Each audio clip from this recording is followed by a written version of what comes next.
안녕하십니까. 반갑습니다. 이렇게 북한 개방을 위하여 말씀드리게 돼서 감사드립니다.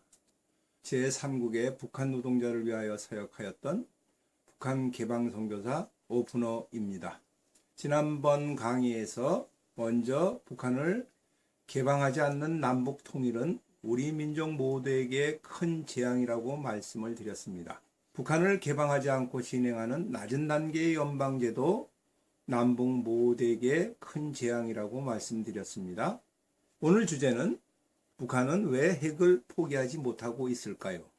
북한 정권도 개방하면 잘 살 수 있을 것이라고 생각하고 있습니다.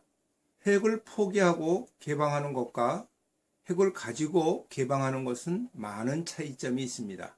북한은 미국과 회담할 때 강조한 점은 상호 신뢰 가운데 핵을 포기하겠다는 것입니다. 지금 그런 상황을 예를 들어서 한번 설명해 보도록 하겠습니다. 폭탄을 안고 있는 인질범이 동네에 있습니다. 이 폭탄은 동네 전체를 날려버릴 수 있는 능력을 갖고 있습니다. 오랫동안 인질극을 계속되자 경찰은 회유를 합니다. 감옥에 보내지 않겠다. 폭탄을 내려놓으면 돈도 주고 직장도 주겠다고 이렇게 이야기합니다. 인질범은 폭탄을 내려놓을 것인데 자기를 살려주겠다라는 신뢰를 먼저 보여달라고 합니다. 그래서 서로 신뢰할 것을 약속하는 각서를 쓰기도, 그리고 인질범은 가슴에 매달고 있는 폭탄을 내려놓고 기폭 장치는 그대로 갖고 있는 상태에서 돈과 차량을 달라고 합니다. 따라서 회담은 결별이 되고 말았습니다. 한편 인질범은 지하도를 통하여 옛날 애인으로부터 음식물을 충분히 공급받고 있습니다. 그것도 모르는 경찰은 언젠가는 항복하고 걸어 나올 것이라고 생각하고 있습니다. 인질범은 담당 경찰관이 바뀌게 되면 새로운 경찰관과 얘기해 보려고 계속 버티고 있습니다. 인질 가운데는 대표를 뽑아서 경찰과 이야기해 보라고 보내봤습니다. 그는 경찰을 만나 인질범에 대해서 잘 아는 것처럼 얘기하면서 자기가 조종자이고 운전자라고 하였습니다. 자신이 이 문제의 해결자라고 자랑하자 인질범은 매우 기분 나빠하고 있습니다. 운전자라고 하는 인질 대표자에게 입 닥치고 조용히 있으라고 합니다. 너도 인질인 처지에 다른 생각하지 말라고 합니다. 내 처지도 모르고 떠드는 것을 보니 삶은 소대가리가 웃겠다고 조롱하기도 합니다. 그리고 경찰은 자기는 여러 번 이런 문제를 해결한 전문가라고 하면서 지금까지 인질범과 좋은 관계를 유지하고 있다고, 폭발은 없을 것이라고 계속 장담하고 있습니다.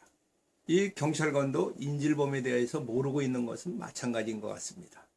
저격수가 인질범을 사격하려고 해도 창문에 커튼이 다 가려져 있어 총도 쏠 수 없습니다. 보인다고 해도 3명의 인질범을 동시에 제압하여야 폭탄이 터지지 않습니다. 3명을 잡겠다고 100명을 다 죽일 수는 없지 않겠습니까? 동네를 다 날려보낼 수 없지 않겠습니까? 만약 여러분이 인질범이라면 어떻게 하겠습니까? 애인이 먹을 것을, 입을 것을 계속 가지고 오고 계속 버티겠습니까? 아니면 경찰이 요구하는 대로 폭탄의 기폭 장치를 내어놓고 수갑을 순순히 받겠습니까? 아니면 계속 협상하여 폭탄도 가지고 돈도 받고 차도 받고 직장도 받겠습니까? 북한은 이러므로 절대로 핵을 포기하지 못합니다. 핵을 가지고 있는 상태에서 돈도 받고 직장도 받기를 원합니다. 그리고 개방도 하기를 원합니다. 그러나 개방도 자기가 정치적으로 이웃받지 않는 정도에서 개방을 해야 합니다. 이것은 개방이 아닙니다. 개성공단 운영이나 금강산 관광 재개는 개방이 아닙니다. 이런 개방은 중국이나 베트남처럼 개방이 될 수가 없습니다. 북한은 지금까지 체제를 유지를 잘한 것은 철의 장막을 철저히 막은 것으로 가장 큰 효과가 있다고 생각하고 있습니다. 그러므로 중국이나 베트남식 개방은 감당하지를 못합니다. 그것은 국민들에게도 너무나도 거짓말을 많이 해왔기 때문입니다. 러시아나 동유럽은 철저한 철의 장막을 가지지 못했기 때문에 붕괴했다고 생각하고 있습니다. 중국은 뛰어난 지도자인 등소평은 스스로 주계 장막을 거뒀습니다. 김일성은 중국을 보고 전면적인 개방을 시도하였지만 김정일의 조직적인 반대로 무산이 되고 말았습니다. 왜 김정일은 북한을 개방하지 못하는가요? 개방이 되면 그동안 거짓 선전으로 인민들을 속인 북한 정권은 모든 잘못이 드러나기 때문입니다. 북한에서 외국으로 달러벌이를 나간 사람들은 3년 이상 근무하지 못합니다. 일하는 사람들을 아무리 철저히 외부 정보와 차폐시킨다고 하여도 완전히 막는 일은 불가능한 일이기 때문입니다. 북한 사람은 외국으로 일하러 나오기 전에 2달 동안 철저하게 교육을 시켜서 내어보냅니다. 하지만 나와서 보면 세상이 너무나 다른 것을 알 수 있습니다. 북한과 비교하여 보면 다른 나라 사람들은 너무나도 잘 사는 것을 알 수 있게 됩니다. 이런 것을 보면서 북한이 한참 잘못되었다는 것을 느끼게 됩니다. 이들은 북한에서 교육을 받기는 세계 모든 나라가 북한을 부러워하는 줄 알았습니다. 그러나 그것은 한참 잘못된 것인 것을 알게 되기 때문입니다. 북한으로 돌아가서도 일을 하지 않고 매일 보위부대에 가서 교육을 받고 외국에 있었던 이야기를 갖다 적어내어야 합니다. 긍정적인 이야기를 써서도 안 됩니다. 썩어빠진 자본주의의 러시아나 중국에 대하여 부정적인 이야기를 써야만 합니다. 여러 번 쓰고 한 달 내내 씁니다. 여러 번 쓰다 보면 부정적인 얘기가 진리인 것처럼 느껴지기도 합니다. 그러나 이들은 북한과 같이 독재하는 나라가 이 지구상에는 없다는 것을 알게 됩니다. 3대 세습을 하는 사회주의 국가가 지구상에는 없습니다. 공산주의는 잉여 재산의 세습을 철저히 반대합니다. 지독한 독재자인 스탈린과 모 대통령도 세습은 하지 않았습니다. 중국이나 베트남은 세습을 하지 않았기 때문에 개방할 수 있었습니다. 외국에 나온 노동자들은 남한에서 대통령이 되는 과정을 매우 신기하게 봅니다. 탈북가서 한국에 와서 대통령이 5년마다 한 번씩 바뀌게 된다는 사실을 알고 매우 놀라고 합니다. 그러므로 북한에서는 남한의 대통령 선거를 절대 하지 않습니다. 당선된 다음에 선거에 대통령이 바뀌게 된 다음에 알게 됩니다. 철저하게 철의 장막을 쳐서 세습하는 것은 독재자는 가족이에는 믿을 사람이 없기 때문입니다. 어떤 다른 독재 공산 국가보다 북한은 더 자유가 없습니다. 철저하게 철의 장막을 치고 살았기 때문에 가능한 일입니다. 북한은 같은 공산국가인 소련과 중국과도 철의 장막을 치고 살았습니다. 1982년도 소련을 방문하여 공연한 북한 공연단이 있었습니다. 좋은 공연을 본 것을 고마워 러시아 사는 고려인 동포들이 음식을 준비하여 찾아갔지만 끝내는 만나지 못하고 왔습니다. 북한은 공산국가 안에서도 만남에 차단을 하여 정보가 들어가는 것, 나가는 것을 철저히 막았습니다. 북한은 10년 독재를 버티고 온 것이 철저하게 철의 장막을 친 것이 효과가 있다고 생각하고 있습니다.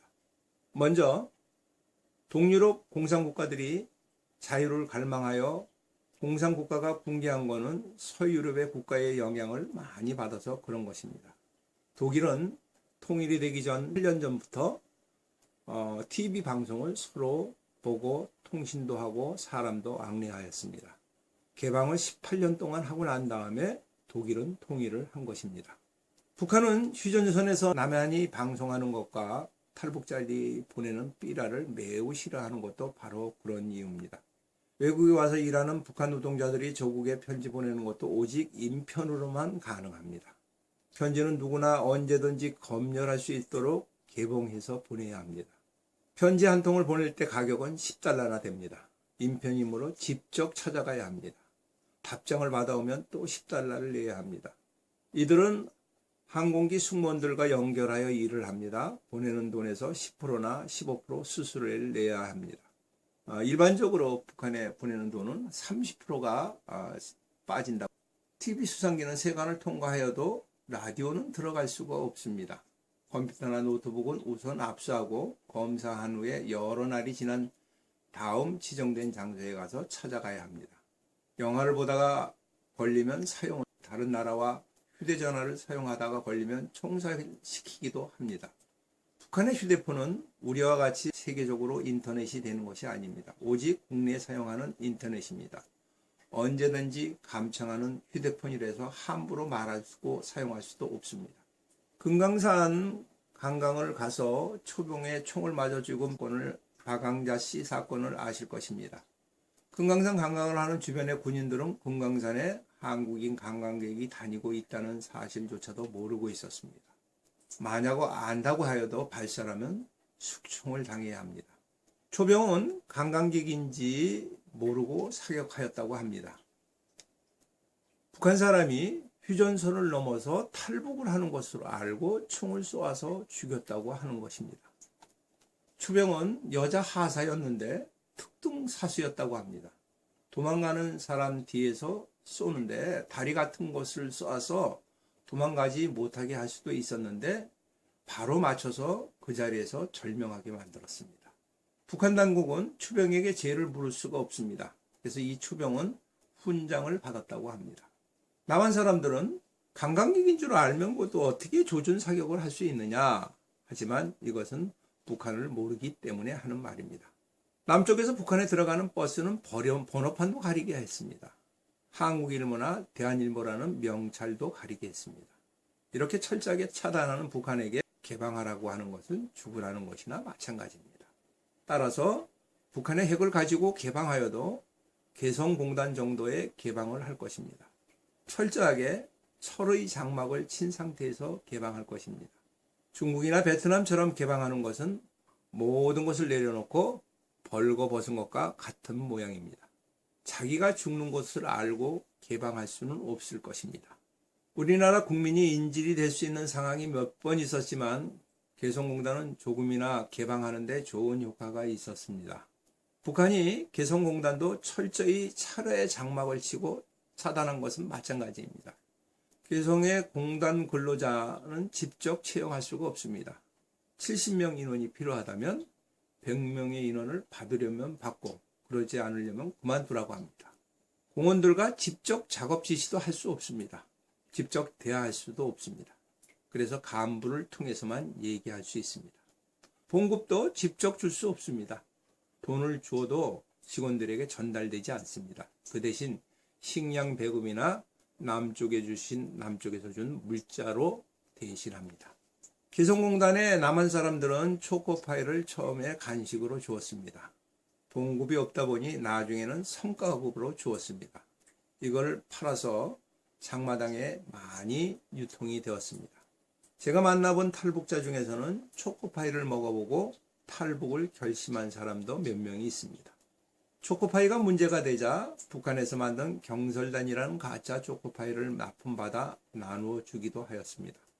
개성공단의 일부 사람들은 대신 원자재를 몰래 가지고 나가도록 하였습니다. 원자재를 50%나 더 주어서 이것을 임금 대신 주고 나누어 가지고 가게 하였습니다. 따라서 일을 더 열심히 할 수 있도록 하였습니다. 이렇게 함으로 개성공단은 겨우 유지하였습니다. 개성공단은 남한의 모든 것을 5만 명의 북한 종업원에게 잘 알려주는 현장이었습니다. 이들은 남한에 대해서 많이 알게 되었습니다. 북한 노동자들은 공장 시설과 작업 환경, 남한 사람의 생활 그대로 잘 알고 있습니다. 지금은 공단이 중단되었어도 5만 명에 가까운 사람들이 자기 가까운 이웃에게 개성공단의 이야기를 계속 할 것입니다. 우리는 성급한 통일을 이야기하지 말고 북한을 세상 밖으로 나오게 하는 정책을 우선되어야 합니다. 북한을 개방시키는 것은 쉽지 않지만 중국이나 베트남처럼 개방된 사회주의 국가가 된다면 그것은 바로 북한 백성 모두에게 살 길을 열어주는 길이 됩니다. 우리 모두 북한 개방에 힘을 합하였으면 좋겠습니다. 우리 모두가 통일보다 북한 개방이 먼저라고 이야기하는 나라가 되었으면 합니다. 북한의 핵을 포기하지 못하고 폭격할 수 없다면 어떻게 하면 좋겠습니까? 우리에게는 방법이 없습니다. 다만 하나님께서 하시도록 기도하는 것밖에 없습니다. 오늘도 시청하여 주셔서 감사합니다. 마음이 드셨다면 다른 분들과 공유하여 주시면 감사하겠습니다. 지금까지 북한 개방방송의 오프너 선교사였습니다.